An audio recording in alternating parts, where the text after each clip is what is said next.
हरे कृष्ण। तो श्री चैतन्य महाप्रभु का जन्म किस परिवार में हुआ, उस परिवार के बारे में थोड़ा जानते हैं। जैसे नंद महाराज और वसुदेव के यहाँ श्री कृष्ण का जन्म हुआ, ऐसे ही श्री चैतन्य महाप्रभु का जन्म हुआ जगन्नाथ मिश्रा और शची देवी के यहाँ। शची माता बहुत ही पवित्र स्वभाव की, बहुत ही चेस्ट लेडी थी, बहुत ही पतिव्रता स्त्री थी और जगन्नाथ मिश्रा के प्रति पूर्ण रूप से समर्पण थी। शची माता पुत्री थी नीलांबर चक्रवर्ती की। तो नीलांबर चक्रवर्ती शची माता के पिता हुए तो गौरांग महाप्रभु के नाना जी हुए। और जगन्नाथ मिश्रा के पिता का नाम था उपेंद्र मिश्रा।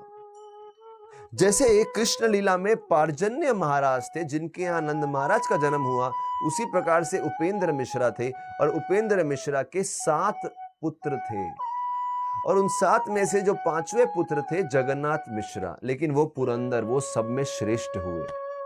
बहुत ही उत्तम गुण थे, बहुत ही बढ़िया विष्णु के भक्त थे, बहुत ही अच्छे ब्राह्मण थे जगन्नाथ मिश्रा। और जगन्नाथ मिश्रा जो भक्त थे, साथ ही साथ बहुत बड़े विद्वान भी थे और बिल्कुल नंद और वासुदेव जैसे बहुत सुंदर गुणों के सागर थे। तो बोलते हैं वो जगन्नाथ मिश्रा और शची देवी के यहाँ कहीं पुत्रियों का जन्म हुआ। 1 नहीं, 2 नहीं, 8 पुत्रियों का जन्म हुआ, लेकिन जन्म होते ही उनकी मृत्यु हो गई। तो शची माता और जगन्नाथ मिश्रा को बहुत दुख हुआ और उन्होंने बड़े ही तीव्रता से भगवान विष्णु के चरणों की सेवा शुरू करी। बहुत सेवा करी ये सोच के कि अगर एक पुत्र का जन्म हो जाए। बहुत सेवा, बहुत पूजा करने के बाद उनके यहाँ एक बहुत ही सुशील, बहुत ही सौम्य, बहुत ही शास्त्रों में विद्वान, बहुत ही बड़ा भक्त विश्वरूप नाम का पुत्र का जन्म हुआ। वो विश्वरूप मानो बलराम जी का ही एक रूप हो। जैसे कृष्ण से पहले बलराम जी का जन्म हुआ था, ऐसे ही श्री चैतन्य महाप्रभु, जिनका नाम विश्वांबर भी है, विश्वांबर से पहले विश्वरूप का जन्म हुआ। जब विश्वरूप का जन्म हुआ तो जगन्नाथ मिश्रा इतने प्रसन्न थे, उन्होंने भगवान विष्णु की बहुत पूजा करी। तो वो तो मानो शंकरशन स्वयं विश्वरूप के रूप में आए हैं।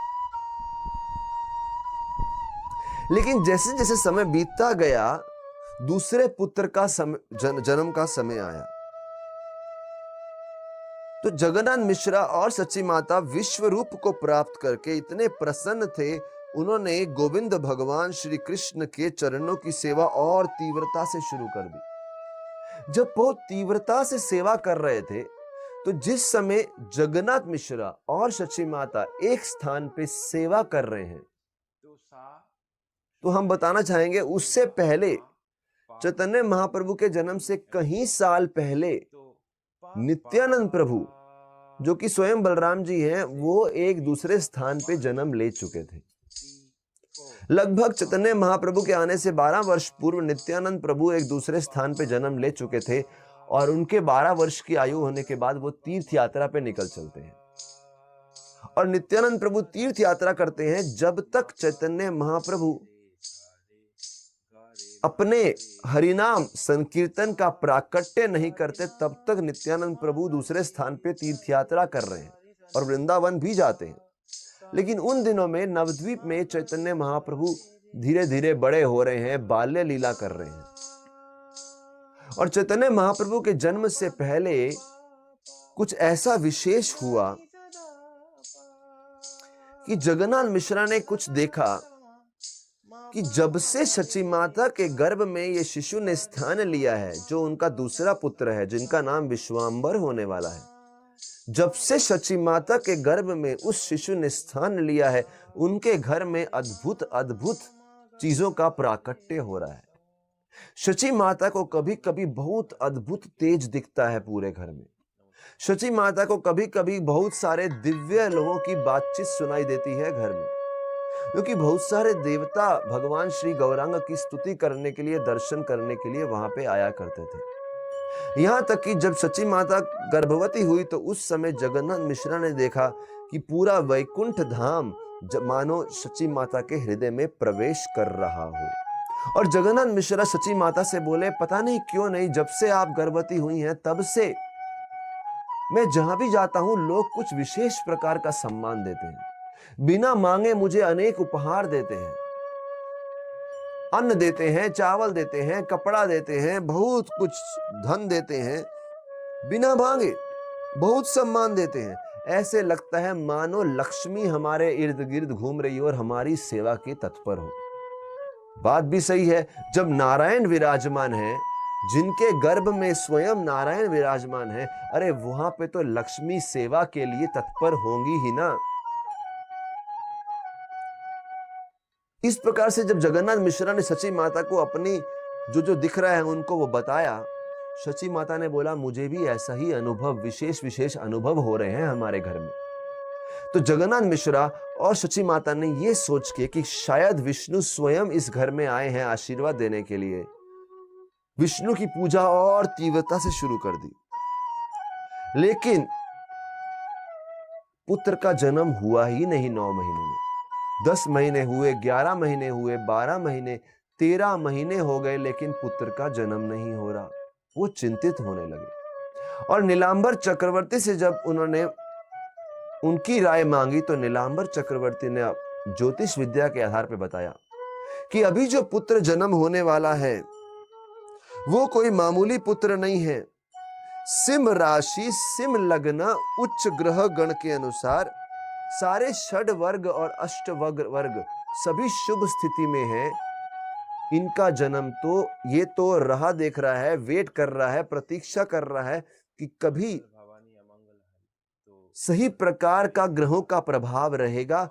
उस समय उत्तम घड़ी देख के फाल्गुन के महीने में 1486 में फाल्गुन के महीने में पूर्णिमा के दिन ये जन्म लेंगे।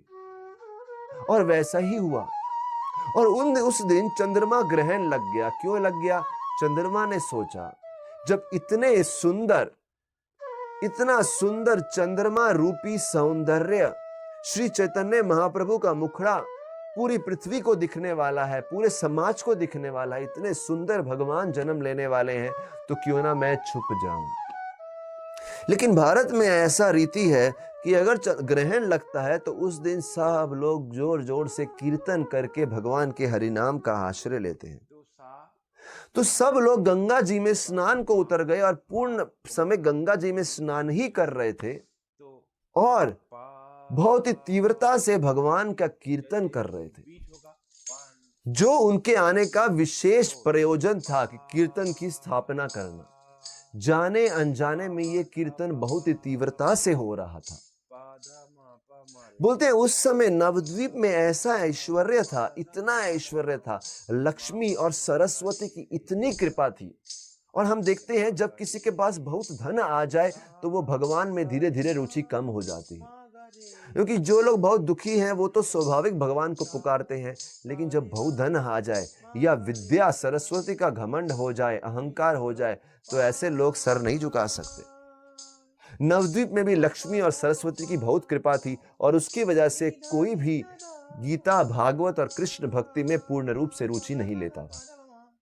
बहुत धन था, लेकिन वो धन का व्यय कहां पे करते थे? वो धन खर्च कहां पे करते थे? बड़ी बड़ी शादियां करने में, दुर्गा पूजा करने में, लेकिन कृष्ण भक्ति के ज्ञान में, अध्यात्म में रुचि नहीं थी। जन्म मृत्यु के बंधन से मुक्त होकर भगवान को प्राप्त करने में रुचि नहीं थी। तो जब ऐसा रुचि नहीं था तो क्या किया जाए? नवद्वीप में गिने चुने भक्त थे। अद्वैत आचार्य उनमें से एक थे। श्रीवास ठाकुर जो कि नारद मुनि है वो वहां पे मौजूद थे। गदाधर पंडित हैं, श्रीवास पंडित के और 3 भाई हैं, और वो सब चारों भाई और अद्वैत आचार्य सब मिलके, और बाकी भी जो भक्त थे, आचार्य रत्न चंद्रशेखर आचार्य और विशेष जो भक्त थे, वो सब मिलके अद्वैत आचार्य के घर में घंटों दिन पर दिन खूब कथा और कीर्तन करते थे और रोते थे और पुकारते थे भगवान को कि भगवान, नवद्वीप में किसी को भक्ति में कोई रुचि नहीं है। तो भगवान को पुकारते थे, कृपया आप अवतार लीजिए। तो यही गिने चुने भक्त भक्ति करते थे और बाकी लोग कभी कभार स्नान के समय, वो भी केवल ब्राह्मण जाति के लोग, 1 या 2 बार गोविंद भगवान का नाम पुंडरीकाक्ष नाम पुकारते थे। लेकिन जब भगवान का जन्म हुआ, अद्वैत आचार्य ने इतना पुकारा, इतना पुकारा, इतना पुकारा, उसकी वजह से भगवान का जन्म हुआ। तो बोलते हैं उस समय जाने अनजाने में जो अभक्त थे, यवन थे, हिंदू भी नहीं थे, वो सब के सब एक दूसरे की देखा देखी, नकल करके सब लोग हरि नाम कीर्तन का जोर से उच्चारण कर रहे थे। हरे कृष्णा कृष्णा कृष्णा हरे हरे, हरे राम राम राम हरे हरे। बोलते हैं पूरे नवद्वीप में नहीं, ऐसा लग रहा था पूरा ब्रह्मांड हरि के नाम से गूंज रहा हो। गंगा के तट पे अनेकों स्थान थे स्नान करने के लिए, वहां पे लाखों लोग गंगा जी के अंदर प्रवेश करके हरि का नाम कीर्तन कर रहे थे। और ये सब नवद्वीप में हो रहा है। नवद्वीप से थोड़ा दूर एक स्थान है, कुछ घंटा दूर, शांतिपुर नामक, जहां पे अद्वैत आचार्य का दूसरा घर है। और अद्वैत आचार्य वो शांतिपुर में जाने अनजाने में इतने प्रसन्नचित थे, बोलते हैं उनको मालूम नहीं उनका इतना आनंद क्यों हो रहा है, लेकिन अनजाने में उनको इतना आनंद हो रहा था कि वो कीर्तन कर रहे थे और कीर्तन में बहुत नाच रहे थे। किसी का नोट। और यही नहीं, उनको इतना आनंद अनुभव हुआ कि उन्होंने अनेक दान देने लगे कहीं ब्राह्मणों को। वहां पे अद्वैत आचार्य जो कभी शांतिपुर में रहते थे, कभी नवद्वीप में रहते थे, अद्वैत आचार्य के हृदय में इतना आनंद उठ रहा है। और उधर श्रीवास पंडित जो है, उनके हृदय में भी खूब आनंद उठ रहा है। श्रीवास पंडित और 3 भाई जो हमेशा दुखी थे कि नवद्वीप में किसी को भक्ति में रुचि नहीं है, वो श्रीवास ठाकुर अपने घर में विशेष रूप से आनंद का अनुभव कर रहे हैं और उस आनंद में कीर्तन कर रहे हैं, हरि नाम का कीर्तन बार बार कर रहे हैं और सब लोग नृत्य कर रहे हैं और आश्चर्यचकित हो रहे हैं कि इतना आनंद क्यों हो रहा है हमको। और यही नहीं, बाकी भी जो भक्त हैं अपने अपने घर पे, आचार्य रत्न और वगैरह वगैरह जितने भक्त हैं, वो भी जोर जोर से अपना करताल लिया, मृदंग लिए, नृत्य कर रहे हैं, सड़क पे आके कीर्तन कर रहे हैं, घर पे कीर्तन कर रहे हैं, गंगा जी पे कीर्तन कर रहे हैं, खूब कीर्तन चल रहा है। और इस प्रकार से भगवान के अवतरण होते ही सभी देवता, सभी नवद्वीप के भक्त, सभी भगवान के अंतरंग पार्षदों ने ऐसा गर्जना किया हरि नाम का कि पूरे ब्रह्मांड को हिला के रख दिया। और किसी को समझा नहीं कि इतना आनंद क्यों हो रहा है, क्योंकि श्री चैतन्य महाप्रभु का अवतरण हुआ है। ये सब केवल 500 वर्ष पूर्व नवद्वीप में ये स्थिति के दर्शन लोगों को हुए हैं। और जब बालक का जन्म हुआ तो माता ने देखा, पिता ने देखा कि विश्वांभर जो उनका नाम हुआ, उनके शरीर पे कुछ विशेष प्रकार के चिन्ह हैं। वो सब चिन्ह हैं जो एक महापुरुष के होते हैं। जब माँ उनको स्तनपान करा रही थी, दूध पिला रही थी, तो उस समय उनके चरणों में देखा वज्र, शंख, ध्वजा, चक्र, विष्णु के सभी चिन्ह उनके चरणों पे मौजूद हैं। और नीलांबर चक्रवर्ती ने तो यहां तक भी बोला कि इनके शरीर में तो महापुरुष के 32 लक्षण, 32 के 32 लक्षण हैं। वो 32 लक्षण क्या है? एक महापुरुष में उसके 6 अंग उन्नत होते हैं, उठे हुए होते हैं, रेस्ड होते हैं। उनके 3 अंग बहुत छोटे होते हैं, नेक, थाइज एंड मेल ऑर्गन। उनके 5 अंग बहुत सूक्ष्म होते हैं, स्किन, त्वचा, फिंगर टिप्स, टीथ, दांत, हेयर्स ऑन द बॉडी, शरीर के जो हेयर्स होते हैं और सर के जो हेयर्स होते हैं, बाल होते हैं, बहुत सूक्ष्म होते हैं। और 7 अंग बहुत ही लाल होते हैं, आंखें, पांव के नीचे के स्थान, हाथ, ऊपर तलवा और नेल्स और होंठ, ये बहुत ही लाल होते हैं।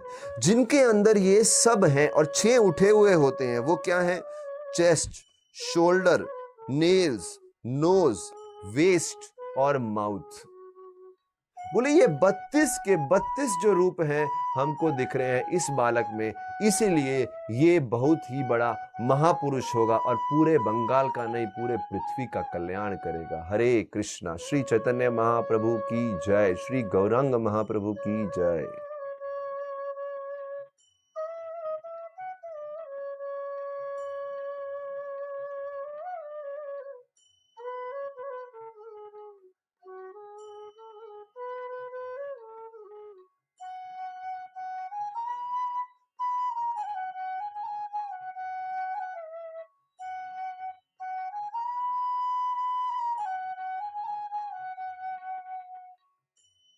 नमस्कार फ्रेंड्स, मंगल भवानी अमंगल हरि। तो जय सिया राम। ये सॉन्ग मैं ट्यूटोरियल आज आपको दिखाता हूँ। नोट्स है सारे गा मा